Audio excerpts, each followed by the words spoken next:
Okay, we're about to start. Quorum na? Okay.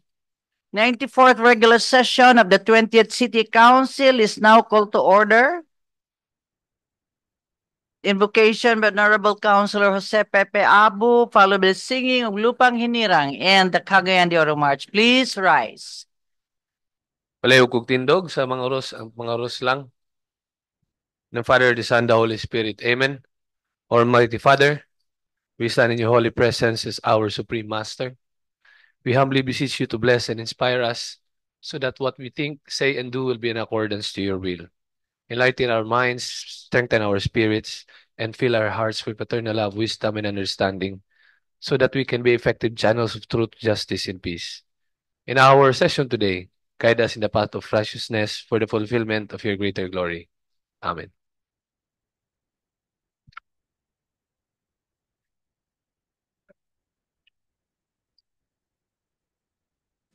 Mga kababayan, ang pambansang awit ng Pilipinas. Kayang magiliw, elas ng sinagalan, alam ng puso, sa dikit mo'y buhay.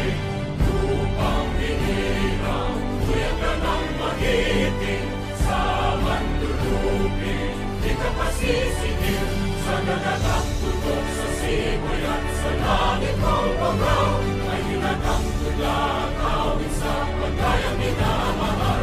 Ang isang ng matawad mo'y tagumpay na naghihingi, ang bituin at araw niya kailan pa may di magdidinig. Lumalang araw ng warhabit pagsinta, buhay langit sa piling mo. Ang inigaya na pagkay mga amin, ang mamatay ng dahil sa'yo.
Please be seated.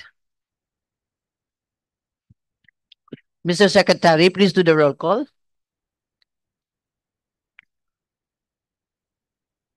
Honorable City Vice Mayor Jocelyn B. Rodriguez, Presiding Officer for the 1st District Councilors, Honorable Agapito Herberto G. Swan, Honorable Roger G. Abaday, Honorable J.R. Pascual, Honorable Amy Rose P. Moreno, on official business, Honorable Romeo V. Calizo, Honorable George S. Goking, Honorable Jose Pepe S. Abu Jr., Honorable Malvern A. Esparcia.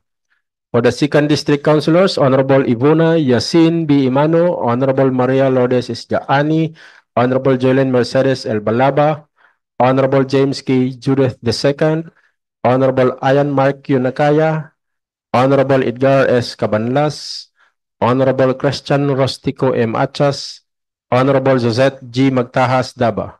For the ex officio members, Honorable Yan Lam S. Lim, Liga ng mga Barangay President, Honorable Kenneth Jan D. Sakala, City SK Federation President, and Honorable Dato Roberto P. Cabaring, IPMR on official. There is quorum, Madam Presiding Officer. Quorum is hereby certified. Good afternoon, ladies and gentlemen. Good afternoon, councilors. Our friends from the media, those Cagayanons watching us right now, maayong hapon kanatong tanan. So, you have the floor, Majority Floor Leader, Attorney Edgar Cabanlas. Thank you very much, Madam Presiding Officer, our Vice Mayor, Bibot Rodriguez. Good afternoon to the members of City Council. Likewise, to the people we have, friends we have at the gallery, people of Cagayan de Oro who are watching us. Madam Presiding Officer, may I move to dispense the reading of the minutes of the previous regular session on September 2, 2024, and consider the furnishing copies thereof as reading itself. Second, objection. I hear none. Motion is hereby carried. On the special report section, I would I'll move to approve on second and final reading. Second, objection. I hear none. Motion is hereby carried. On the special report section, Madam Chair, I will be transferring my the reporting my intention to report on the management of Pilay Sports Center next week to allow the other members who are to render the special report more time. This special report, Okay. councilors who will render special reports are Councilor Ian Mark Nakaya regarding optimizing the use of roads in the city, particularly the Rio de Oro Boulevard. Councilor Malvern A. Esparcia, Rio Cagayan de Oro Electric Power and Light Company, Sipalco. And the third would be Councilor James Judith with regards to the establishment of police substation in Barangay Balubal. So, Madam Chair, may I move that Councilor Ian Mark Nakaya be recognized first. Councilor Ian Mark Nakaya, recognized. Thank you, Madam Presiding Officer, Majority Leader, colleagues and friends from the media and fellow Cagayanons, maayong hapon. Actually, it's the proposed subject of my special report is a generic term which I submitted, and it's about the boulevards and other public roads that are currently available for motorists, Madam Presiding Officer. And it triggered last week. It triggered last week when I do not know if it was DPWH or city engineering pursuant to an awarded contract that implemented the concreting of the road along the adjacent road of Tibasak, Madam Presiding Officer. What is it called? No, not yet. The the Bill Church stretch, Madam Presiding Officer, that was closed. Tambo. Wa mo gingalan gyud ang tambo is tuwara gyud dito unta, pero paguman may stretch siya daw siya ang tambo, pero we call that tambo, Madam Presiding Officer, and it was closed. I guess Councilor Ed Cabanlas was also affected because we are residing in the area.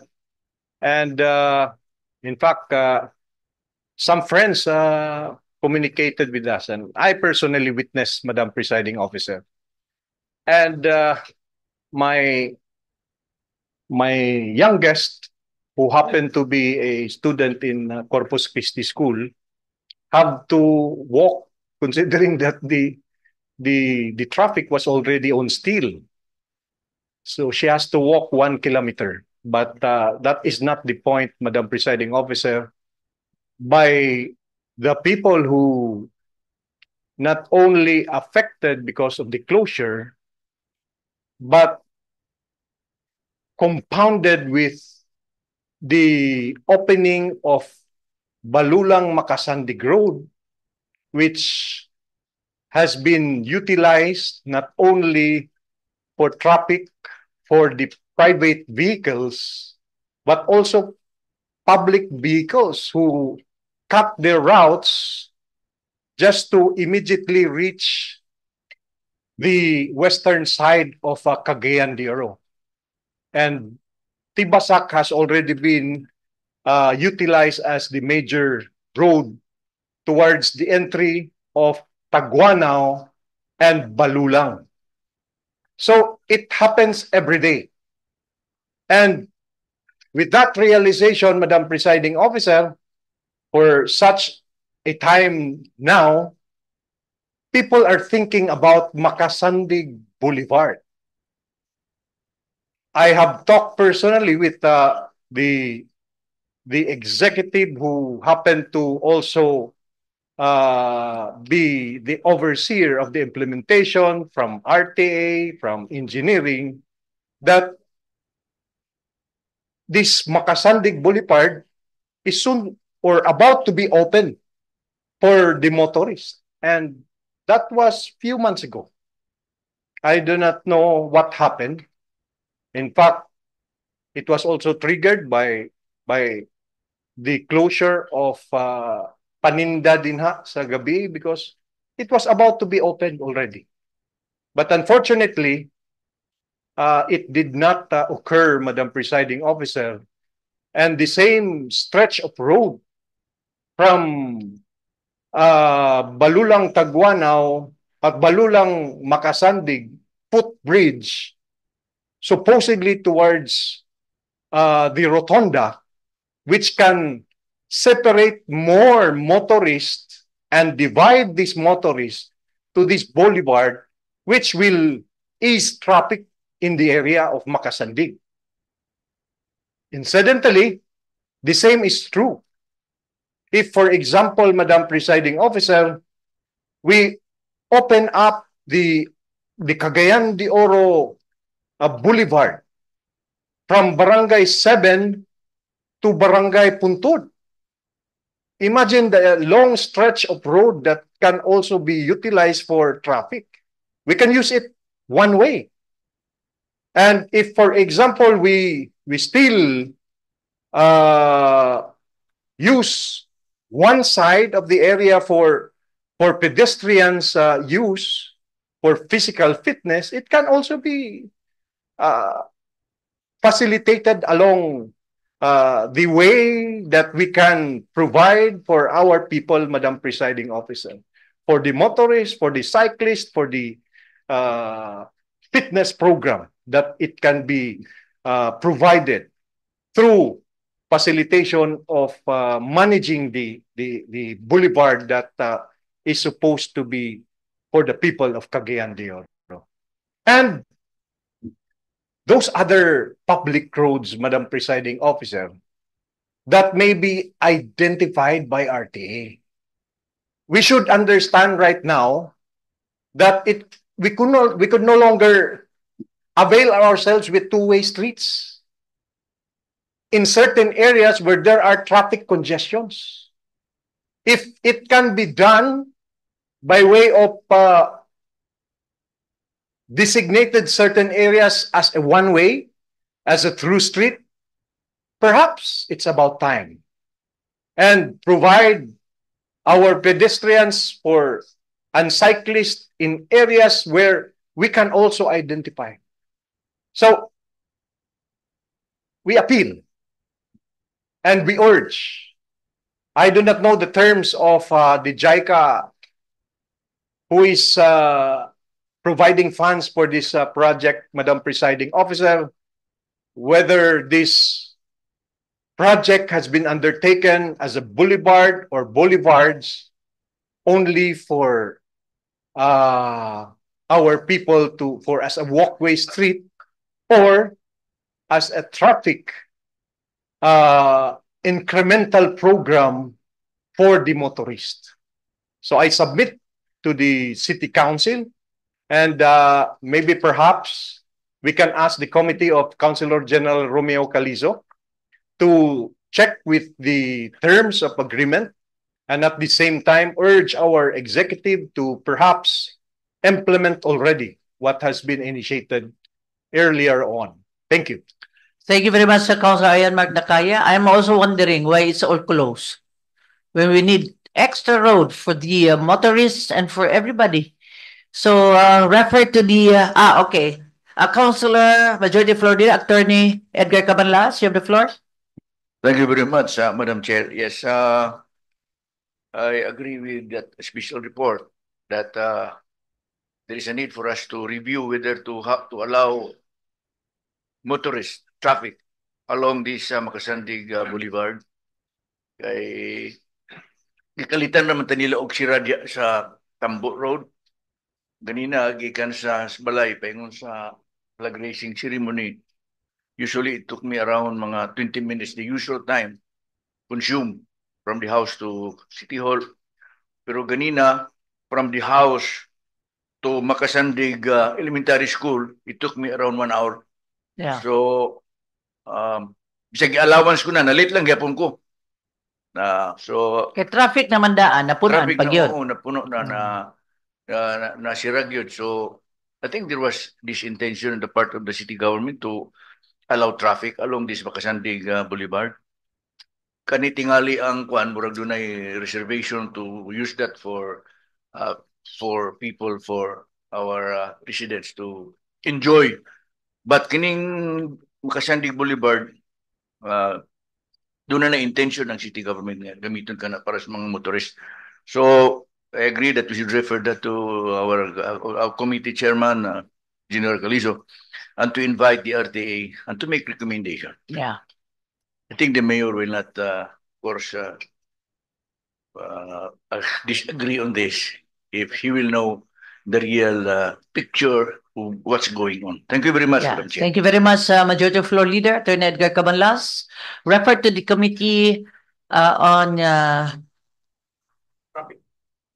refer to Councilor Romeo Calizo, Public Utilities. Yes.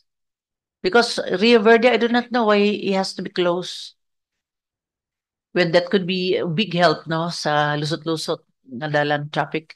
Anyway, we have the second speaker, Councilor Malvern Esparcia. You have the floor. Thank you, Madam Presiding Officer. Mayong hapon kanatong tanan sa tanan akong mga kauban sa gallery, sa media, sa tanan nagtanaw karon. Mayong hapon kanatong tanan. Madam Presiding Officer, last week pa lang medyo dagan ko na-receive ng mga personal messages regarding aning bill deposit operating sa Sipalco. To be honest, medyo wa ko nakarelate kay dili man ko sa Sipalco, sa Moresco man ko naka-connect. So that's why I told my staff nga mangutana kung unsay issue niini. I'm sure some of you here also received some messages kay ang uban nakuratan kay kalit lang na increase sa ilang mga bill. Madam Presiding Officer, brief lang sa ilang mga tubag about aning bill deposit operating. I want to simplify this. Kanang magsugod ka magtaod og kuryente, i-require gyud ka og bill deposit. Kay mo na siyang tanan mag-apply na bill deposit. Mura ni siya kanang kung magrenta ka o boarding house na ay 1 month deposit na yung mga ngana. Now, ang kaning bill deposit morning na ay imong daang nakabutang diha kay in kaso manggaling kung naay mga months na maputlan ka makuhaan ka og meter na ay makuhaan dayon mo ni ang bill deposit. Now, ang bill deposit operating mao na ang dugang na bayro nun sa inyong bill deposit kung dili na sufficient enough ang inyong existing na bill deposit. For example, ang bill deposit manggod dapat medyo pareha gyud siya sa average na imong mabayaran sa usa ka bulan. Again, ako lang i-relate ni para makasabot ang katawhan. Like for example, kung ang imong renta sa imong boarding house 10,000, so ang imong bill deposit or imong advance daan 10,000 pod. Kailangan ka mag-increase kay if ever ang imong gi-consume, ibutang natog ni mahal na ka sa imong monthly, nakita na labi na kung 10% according sa ilaning tubag, mo nang kailangan nanapoy bill deposit operating. Pasabot nga, nidako naman ang imong na-consume, so kailangan na po nimo increasean ang imong bill deposit. Ang kada si Palco account na existing bill deposit pinasubay sa Chapter 3, Article 28 of Magna Carta for residential electricity consumers dapat equal sa average monthly bill of the account and bill deposit. Maybe ang katong uban nga nag-PM kanako nga niingon nga nganong nikalit lang og kadako or nay nadugang bayad, maybe because nidako na ang ilahang usual nga monthly nga bayronon, mo nang kailangan na sila og bill deposit operating. Now, again, if moabot ang panahon nga magkadako ang imong gi-consume every month, mao nang naday ni siya ang deposit, mo nang kailangan magdugang na sad ka. In fairness po to them, pwede masad nimo i-staggered ang pagbayad niini. To make this short, in my own understanding, the facts about si Palco's bill deposit are as follows. Number one, it is like a security or deposit or guarantee. Ang rate ani varies, magdepende ang rate sa average monthly bill sa consumer. Number 3, tanan si Palco subscriber households maghatag og bill deposit but dili tanan nay operating every year. Kaya kung na-maintain niya ang iyahang gaka-consume every month, so meaning to say, walay angay nga patasan. If dili mo saka og 10% ang average sa konsumo sa kuryente, ang usa ka si Palco subscriber for 2024, then walay bayaran siya nga operating next year. Kay siyempre nakabayad na siya. Bill deposit operating can be paid through installment terms. Okay? O dili tinuod ang ingon sa netizen nga one time siya bayaran. Madam Presiding Officer, para lang mas maklaro, I don't know lang if others kabalo na ani kay ang ilang magundang pag-implement supposed to be kato pa daw pandemya, pero nagpandemya naman, so wala nila na pa-implement diretso, Madam Presiding Officer.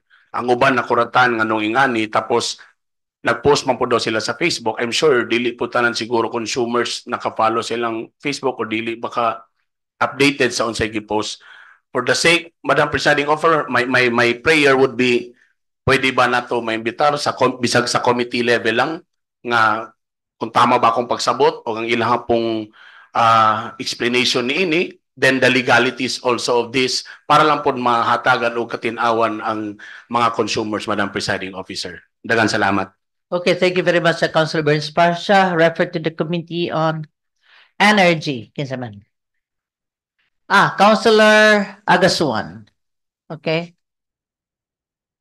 Energy. Okay na? Yes. Councilor Agasuan, you have the floor. Thank you, Mr. Chair. To ease the burden of Councilor Romeo Calizo, may it be referred to my committee instead. Okay, thank you very much. Very good. And also, try to inquire those because a friend of mine also paid the bill, which is 10 years ago. Kaya magpa-connect siya para bago nga bill. The 10 years ago is already disconnected, the line. Pero nag-deposit. He paid 11,000, but the deposit 700. Why there's a deposit when it's already disconnected? Wala naman. The line does not exist anymore. But then they cannot pay the entire amount because they have to add on 700. So try to check on that. Thank you very much. So our next speaker, Councilor Attorney James Judith, you have the floor.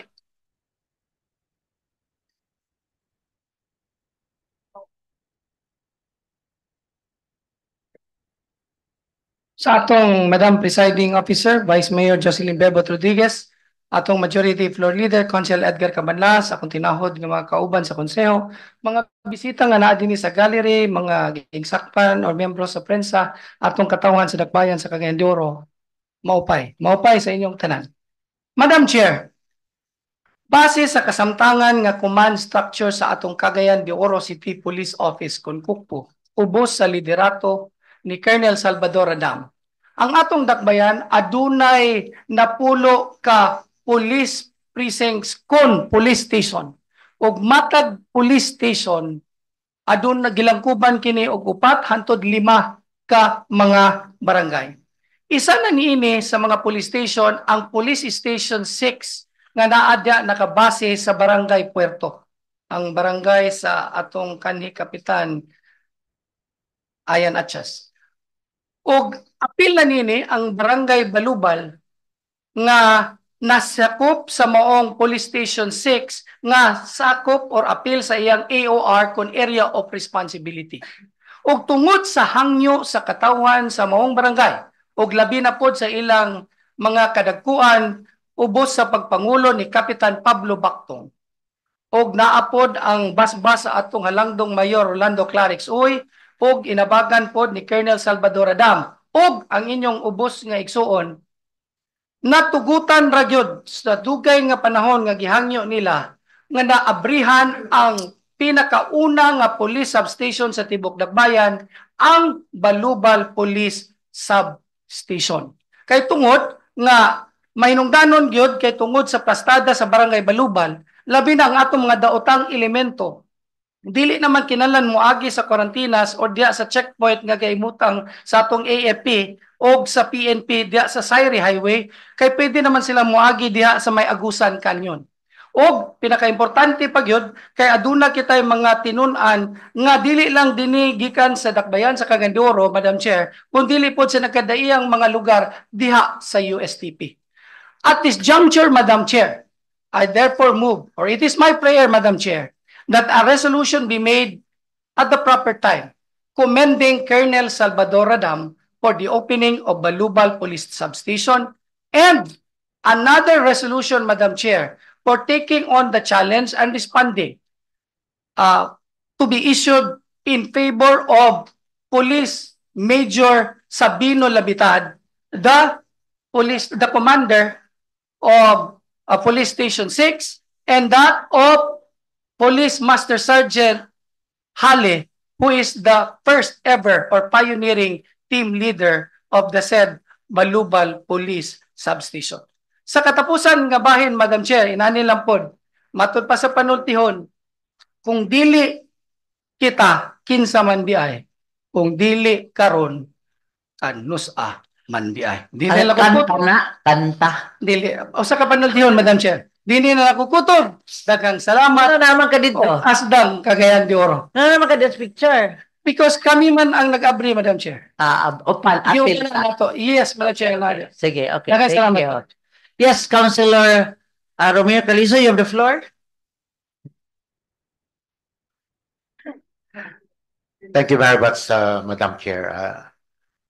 Yeah, I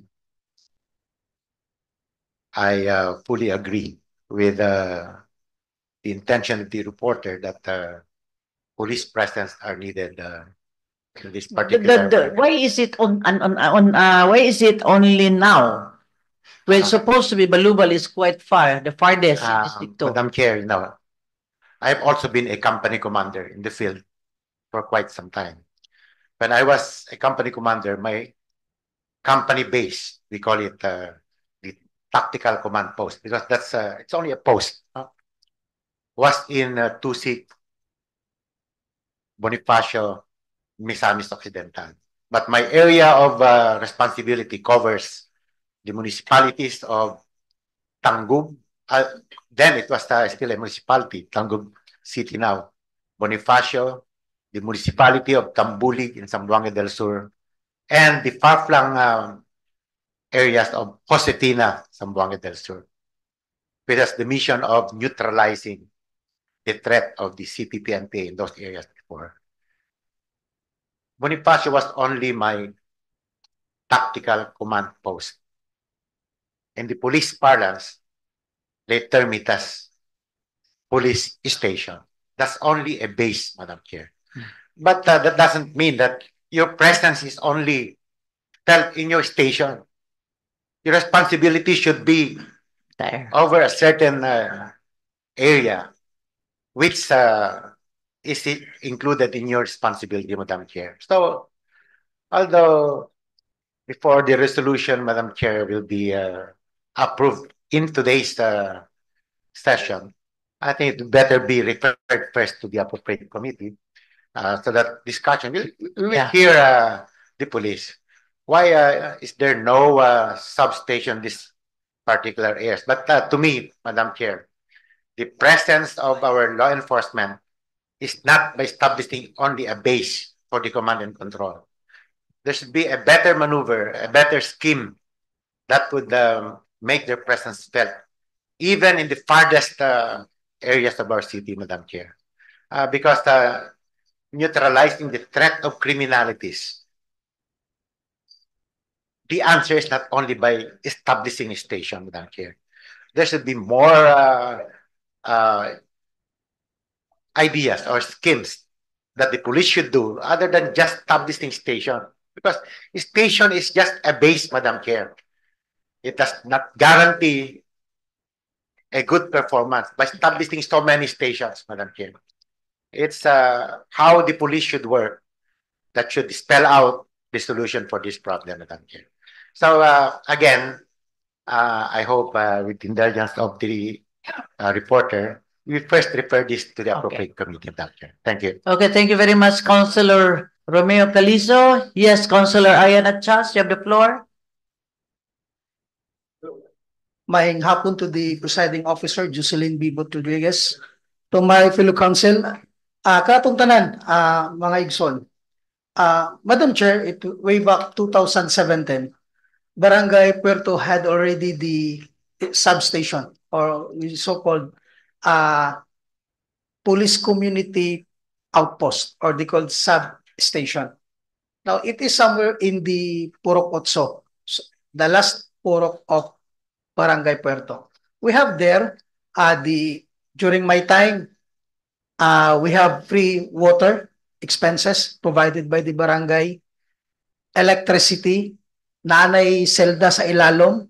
It is a 2-story building intended for police station.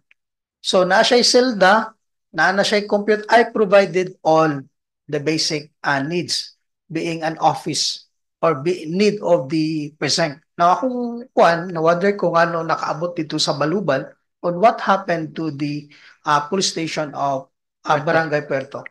Because since 2007 up until now in COVID, I provided everything they need.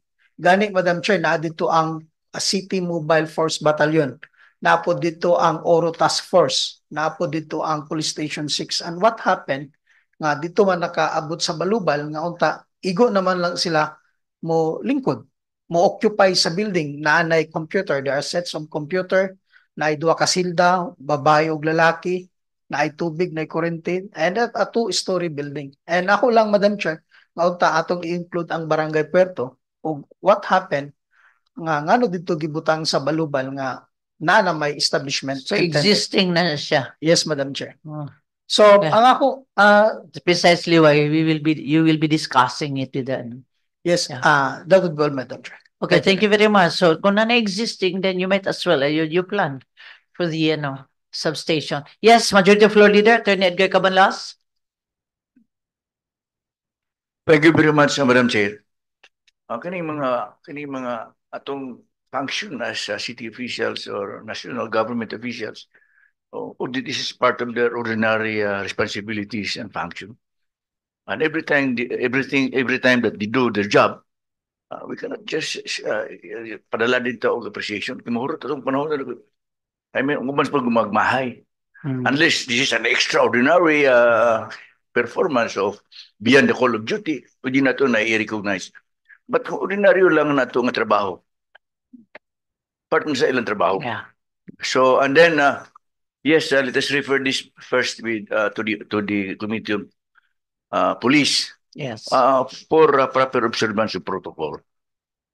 That would be my suggestion, Madam Chair. Yes, yes, yes. Okay, thank you very much. I'll refer to Councilor Romeo Caliso. So let us proceed. Majority Floor Leader, Attorney Edgar Cabanlas. Thank you very much, Madam Chair. So we proceed to our business of the day.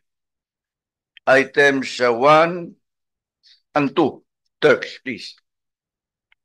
For omnibus approval, items 1 and 2. Item 1, proposed resolution number 2024-829, returning to the Barangay Council of Barangay Indahag, the city, its ordinance number 1-2024, series of 2024.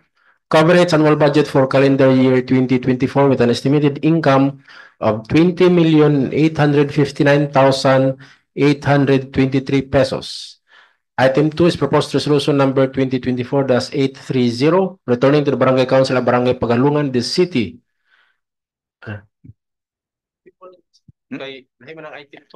Oh, all right. Oh, Yes, only item 1, ma'am. okay. Madam Presiding Officer. So item 1 with the information that said ordinance is operative in its entirety. May I move, Madam Chair, may I request that Councilor Yan Lamlim be recognized? Councilor Yan Lamlim, you recognize. Ini. Madam Chair, may hapon sa tanan. Everything is in order. I move for the approval of resolution number 2024-829. And the second? Objection? I hear none. Motion is hereby carried. Move to approve on second final reading. Second. Objection. I hear none. Motion is hereby carried. Item 2, proposed resolution number 2024-830, returning to the Barangay Council of Barangay Pagalungan, the city, its resolution number 12, series of 2024, entitled Barangay Resolution Readoption of the City Ordinance 4373-94, particularly Chapter 115, Section 504 to 505, implementation of anti-littering of Barangay Pagalungan, Cagayan de Oro City, with information that said ordinance is operative in its entirety. May I request Councilor John D. Sakala? Councilor Kenneth Sakala, you recognize. Good afternoon, everyone. Move for the proposed resolution of number 2024-830. Any second? Objection? I hear none. Motion is hereby carried. Move to approve on second final reading. Second. Objection? I hear none. Motion is hereby carried. Item 3 and 4, Turks. For omnibus approval, items 3 and 4, proposed item number 3 is proposed resolution number 2024-831, returning to the Sangguniang Kabataan of Barangay number 21, the city, its resolution number 8, series of 2024, coverage annual budget for calendar year 2024 with an estimated income of 342,499 pesos. Item 4 is proposed resolution number 2024-832, returning to the Sangguniang Kabataan of Barangay Tagpangi, the city, its resolution number 8, series of 2024, coverage annual budget for calendar year 2024 with an estimated income of 555,865 pesos, with the information that said resolutions are operative in their entirety. Madam Chair, may I request that Councilor Kenneth John Sakala be recognized? Councilor Kenneth Sakala, you recognize.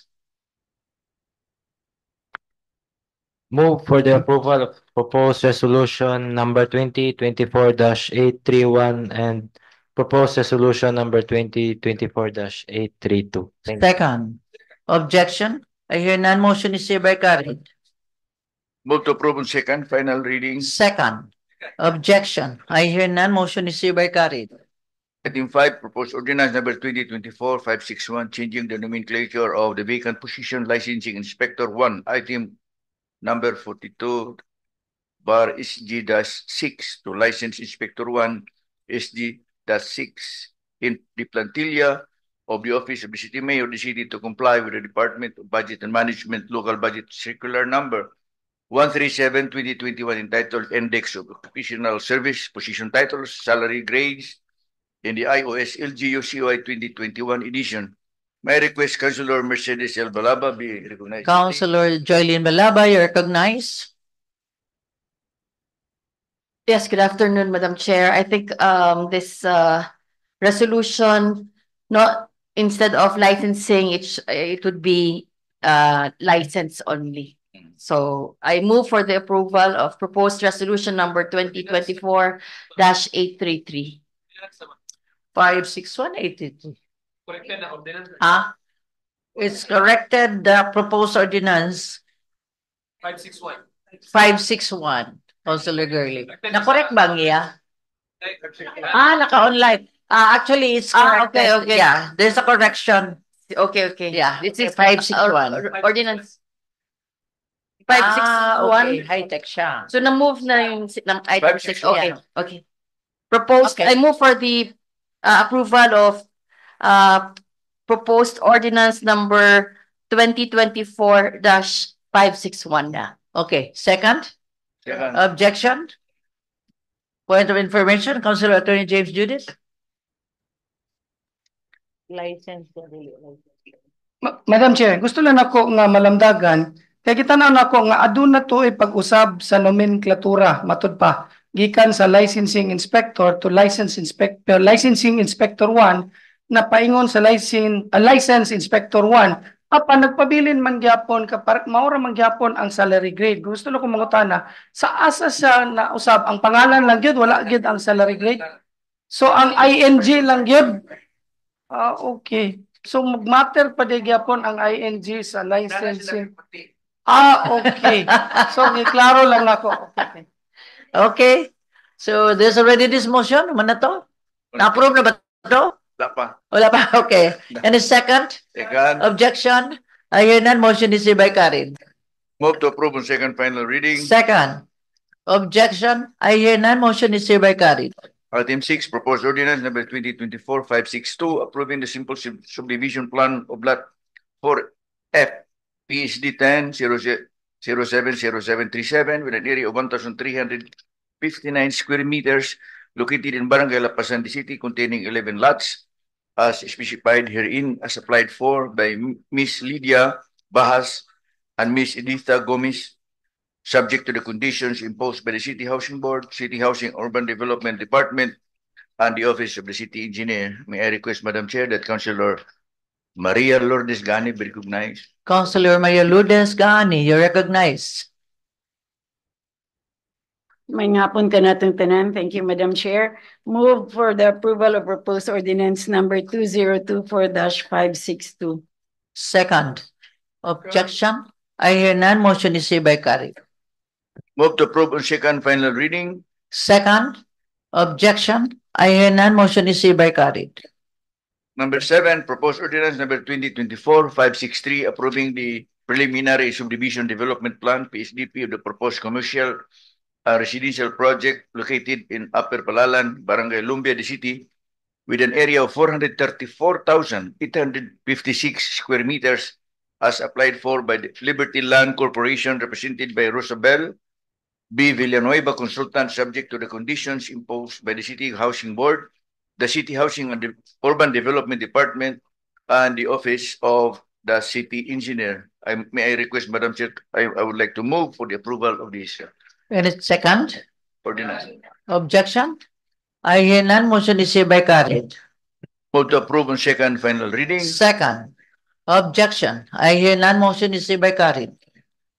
Item 8, proposed ordinance number 2024-564, authorizing the City Mayor, Rolando A. Uy, representing the City Government Cagayan de Oro, DONI, to sign the deed of donation with the Pueblo de Oro Development Corporation, donor, represented by its President and General Manager, Mr. Chrysler B. Acebo, covering the latter's donation of El Camino Road Extension, existing road, on 3 parcels of its property as described herein, to serve as an alternative road of PNROA, Senior Avenue Macapagal Drive, Barangay Carmen, the city, under the terms and conditions stipulated therein. May I request that Councilor George Gooking be recognized. Councilor George Gooking, you are recognized.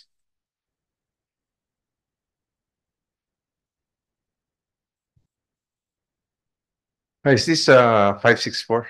Yes. Reading. My mind is somewhere else, Madam Your Chair. mind is somewhere, Oo. May hapon, Madam Chair, ug akong kauban Okay. sa City Council, I move to approve the proposed ordinance number 2024-564. And a second? Objection? I hear none. Motion is hereby carried. Move to approve on second final reading. Second. Objection? I hear none. Motion is hereby carried. Where is your mind wandering? Where is your mind wandering? To his Somewhere? To his daughter. Huh? To his daughter. Oh. Anyway, let's proceed. Item 9, Madam Chair, proposed ordinance number 2024-565, accepting the offer of Pueblo de Oro Development Corporation represented by its Vice President and General Manager, Mr. Chrysler Acebo, to turn over to the City Government Cagayan de Oro the roadlots, open spaces, and common areas of Westwoods Village located in Barangay Carmen de City in accordance with the subdivision laws, rules, and regulations, and authorizing the city mayor to sign the corresponding deed of donation therefore. May I request Councilor Jose Pepe Abo be recognized. Councilor Attorney Jose Pepe Abo, you recognize? Move for the approval of proposed ordinance number 2024-565. And a second. Objection? I hear none. Motion is hereby carried. Move to approve on second final reading. Second. The inquiry. Councilor Romeo Calizo, you have the floor. Thank you, Madam Chair. This is just a simple manifestation because these roads are the subjects of some questions raised by some members of Motorists. no, it's the Homeowners? associations, the what Okay, you call it, the homeowners association, Madam Chair, and therefore, as an extra mile after the signing of the deed, Madam Chair, Yeah. can we request our CIO to inform because this may remain only as just a simple document without informing those concerned. In a series of meetings, these roads have been the subject of questions by some residents in this particular area along the Pueblo complex, Madam Chair. So Okay. it's just a matter of informing those concerned about this move of So it's open. the city council. It's Okay. now open, and Yes. it will be turned over to the local government. So meaning, is this part of those with the parking spaces that is you pay for the I parking think, spaces? Dili apel. Sa ubos Sa niya. naubos ni siya. But Okay. still, tinimanggod, appeal ni siya sa ilang ipang pangutana kanito, Madam Chair. Yeah. Thank Okay. Sige. So thank you very much, Councilor Romeo Calizo. Yes, Majority Floor Leader, Attorney Edgar Cabanlas. This is there is there is a manifestation from the homeowners association Yeah. of their no objection to this proposed project. Okay. To the homeowners, address to the homeowners? From? From the homeowners. Okay. So there's no objection? There's no objection. Okay. Bernie. Oh no, yeah, he's the president. So there's no objection. Vice President. So there's no They're objection. very happy. Okay. You know, Madam Chair, the rationale here is this will unburden the homeowners from paying the bill, the mga electric bills and everything. Yeah. That's why lipay na sila kayo, di ba? Okay, once din mo ma-turnover, kamo may magbayad sa Kamu sila kuryente. bayad. No? Mm. So, Okay. move to approve second final reading. Any second? Objection? I hear none. Motion is hereby carried. Item 10, proposed ordinance number 2024-566, amending section 157 under article NN, local registry fees of ordinance number 12860 to for 2014, otherwise known as the Cagayan de Oro City Revenue Code of 2015, so as to impose service fee of 50 pesos to clients requesting copies of security papers using the BRIOS batch bricks batch request entry query system. This has been long delayed, Madam Chair. So may I request Councilor Romeo Calizo be Councilor Romeo recognized. Calizo, you recognize?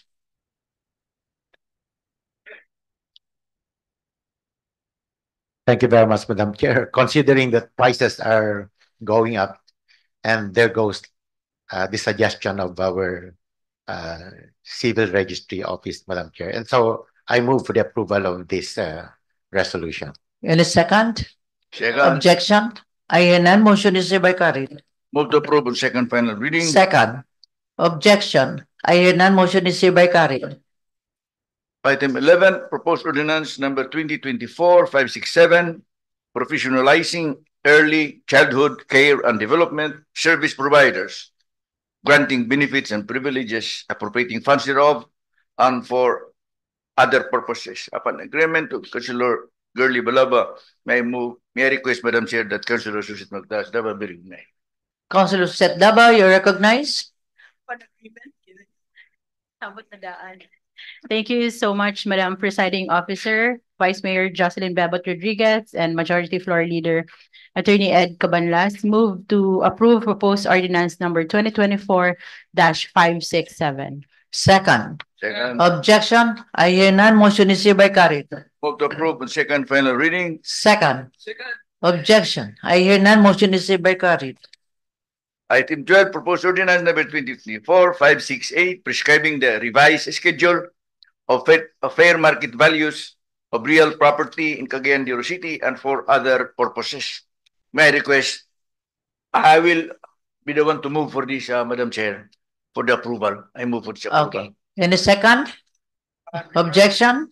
I hear none. Motion is... Oh, okay. Councilor Ayana Chas, you recognize? Abstention. Abstention, okay. So there's no. There's no objection. Okay. Councilor Agasuan? Abstention. Abstention? Abstention? Okay. So... Four. Councilor Eby, so there are 4 abstention? And Wala na. Yeah, nakita ko na. Councilor Abu, Councilor Aga, Councilor Eby, and Councilor Ayana Chas. Okay. For the record. For abstention, okay? So any second? Second. Any objection? I hear none. Motion is hereby carried. Move to approve on second final reading. Second. Objection? I hear none. Motion is hereby carried. Item 13, proposed ordinance number 2024-568, granting 50% exemption from payment of amusement tax to Mr. Bobot Ramos, Operations Manager, Dinosaurs Alive, for its sponsored educational exhibit dubbed as Dinosaurs Alive on September 6 to 27, 2024 at the Atrium Lim Kitkai Center. May I request Councilor George Gooking be recognized? Councilor George Gooking, you are recognized. Dagang salamat, Madam Chair. Nakamatan ako. So your mind is not wandering anymore. I was thinking, usay akong i-give ka Congressman Rufus Rodriguez ka birthday. Nanay t-shirt? Nanay t-shirt. Sige, nanay t-shirt. So I move for the approval for the proposed ordinance number 2024-566. Oh, sayop gapon ka. 566. Eyes to the board. 569 na, Madam I'm Chair. still wondering. Inspired siguro ni. Inspired. Sige na lang. Anyway, second? Any second? Second. Any? Ha? Second. Inquiry. Okay, Councilor Attorney Joy Abo, then Councilor Romeo Calizo. Just a manifestation. Yes. I think addressed to the city secretary. Perhaps this is not a 50% tax exemption. This is the wording lang, Madam Chair. It's a 50% tax discount. Discount. Because Exempted. exemption mo na siya. Yeah. Di ba, when we say exemption, entero na. But this okay. There's a 50% tax discount. Discount. Anyway, thank you very much. Councilor Romeo Calizo, you have the floor. I hope your mind is not wandering also. I hope I will not imitate the Honorable George Gooking, Madam Chair. Okay. But anyway,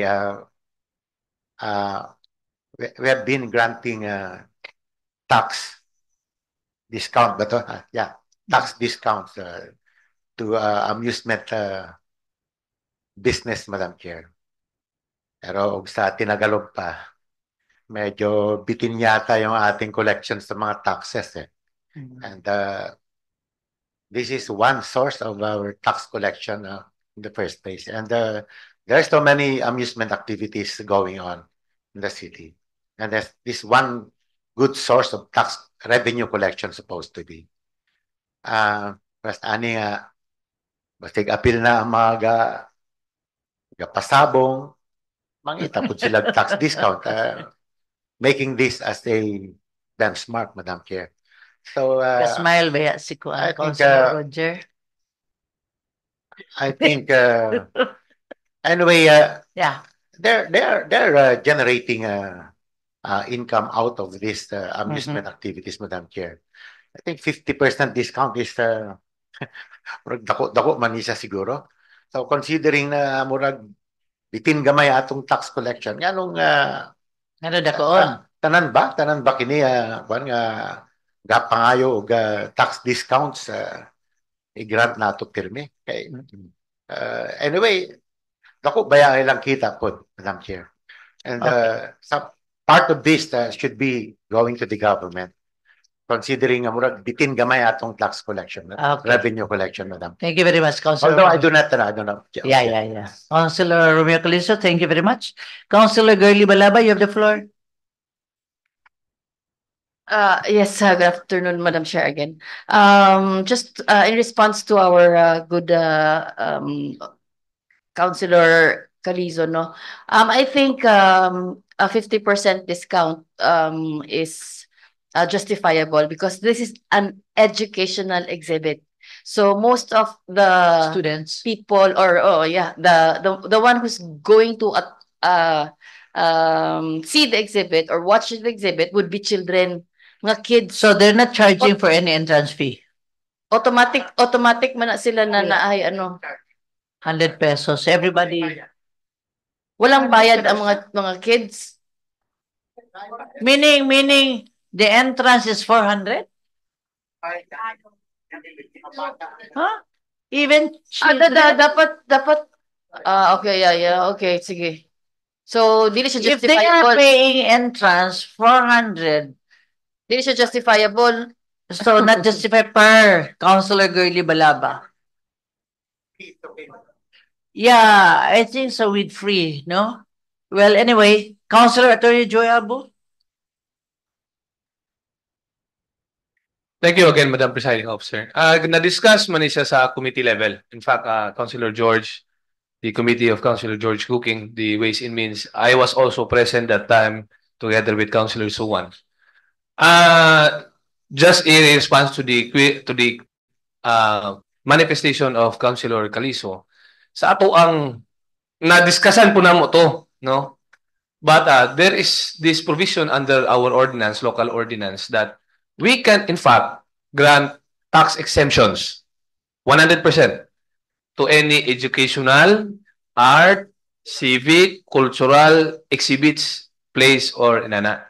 So that was the basis. Ang amo na lang ato dayon was to meet halfway, 50%. Kay gani, ang sa manifestation po ni Councilor Balaba, in fact, the operator of these Dinosaurs Alive also was hesitant kay considering amo iya pong tunggi suggest nga para pod maka profit pod sila, profit oriented ng lugar gyapon sila, mo top sila og mga schools para makakuan og mga estudyante. But considering ang mga schools murag non-committal, ang ilargi daw opportunity to make profit is during weekends lang. Kay weekdays eskwela man ang mga bata. And this would be a 1-month exhibit nila sa ilahang kanang mga Dinosaurs Alive. So that's why the committee suggested na we will not grant you a full exemption, but in fact, we'll just give you a tax discount. So amenable naman po sila po. That is the reason why we have this measure right now. How big is the dinosaur? Kita na ko sa picture, big man to. Dako gyud sa screen, it seems like more than 3D. No, it's really life size galihok. Screen. It is really Yes. It's really big. Okay. It's not Okay. a screen. I'm not really aware as to the entrance fee. able to lagi sa atrium, first floor, second floor, third floor? How do you So the do that? entire atrium the ground floor, na ilang mga exhibits na to sa mga dinosaurs. Moving? Moving, yes, yes. Okay, okay. Sige, thank you. Yes, Councilor Agasuan?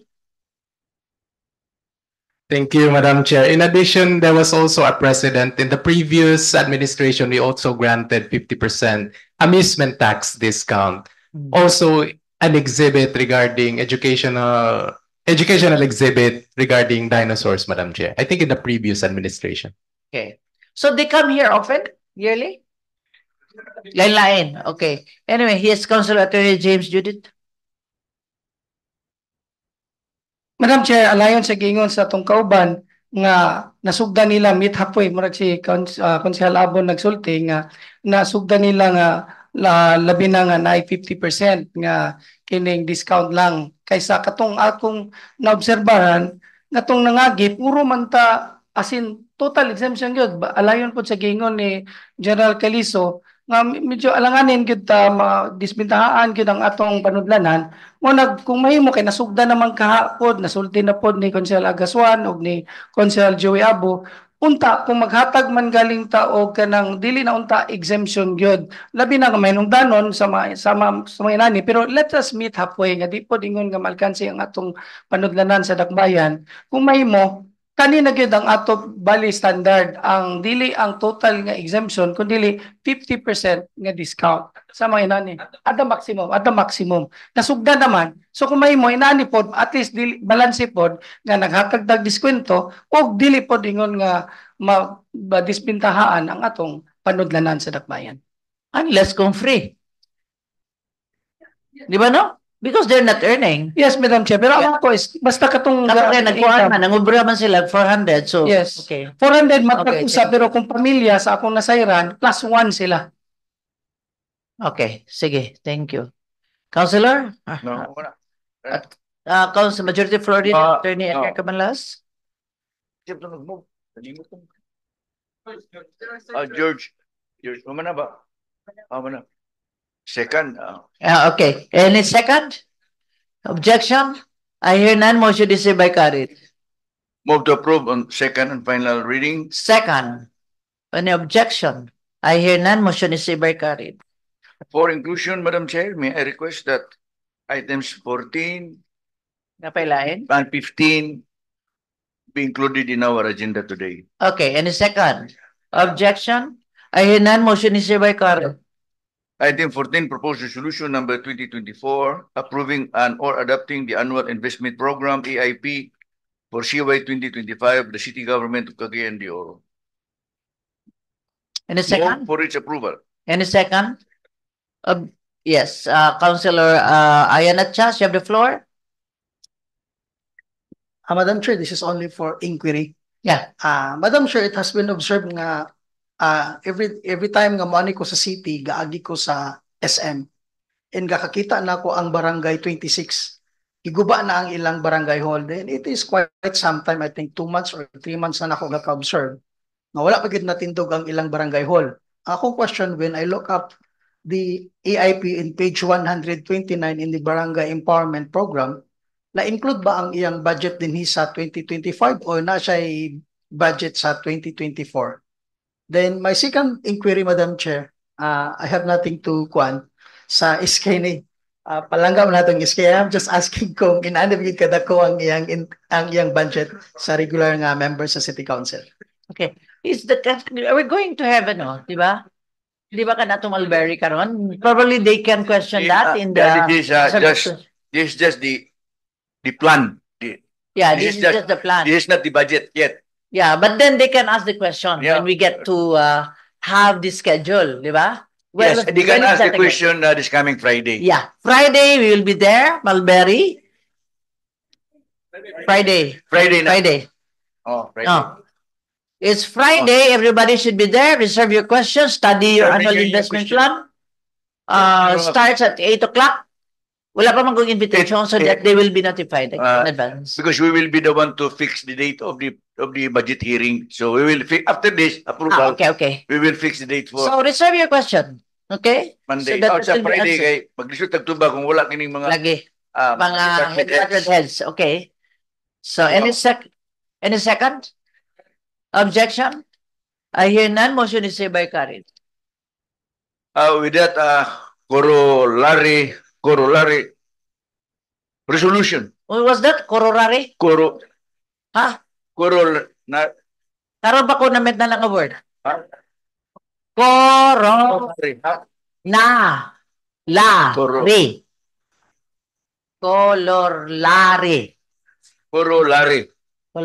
Colorali. Anyway, corollary resolution, may it move, Madam Chair, that we will have the budget hearing constituting the whole membership of the City Council as Committee of the Whole for the budget hearing which we are intending to be held Friday. on Friday Friday. Oh, Friday, 13. And I was not glad when Councilor George Looking announced that he will be giving a gift to Congressman Rufus on the 13th because that's also my birthday. Oh, happy birthday in advance, ha? So we will sing your song. Favor mo nang imo. So that will be final. Mulberry? 8 o'clock? September 13. Okay, sige. Anyway, mag-second na ta? Second? Na-second na ba to? Papa, second. Second siya. Okay. Objection? I hear none. Motion is hereby carried. Vote to approve on second final reading. Second. Objection. I hear none. Motion is hereby carried. Last item, Madam Chair, item 15, proposed resolution number 2024-833, earnestly requesting Honorable Maria Lona Liana G. Lantikse Saba, presiding judge of Branch 5, Municipal Trial Court in Cities, 10th Judicial Region, to hold in abeyance for a period of 6 months the implementation of the writ of demolition in civil case number C-17 May 036 entitled Ramon Abuela et al. Defendants versus Luisito B. Daya et al. No, Abuela will be the plaintiffs versus Luisito B. Daya, the defendants, for forcible entry and lawful detainer at Kalambuguan Street, this city. Kalambuguan, dili Bugo. Kalambuguan Street. Bugo. Street Bugo. Nga nilagpot man ang Kalambuguan sa Bugo. No, Bugo. Kalambuguan Street, Burgos. Burgos, Dili sigara. Bugo, Burgos. Dili Bugo. Burgos. So, Kalambuguan Street. Burgos. Yeah, so not dili Bugo. Yeah, This thank city. you. Burgos. To enable the city government of Cagayan de Oro through the City Housing and Urban Development Department to conduct socio-economic survey of the affected residents thereof and to identify a suitable relocation area for them. All members present are the movants, Madam Chair. Any second? Objection? I hear none. Motion is hereby carried. Move to approve on second final reading. Second. Objection? I hear none. Motion is hereby carried. There being no other matters to take up, Madam Chair, I move for the adjournment of this session. Session adjourned. God bless us all.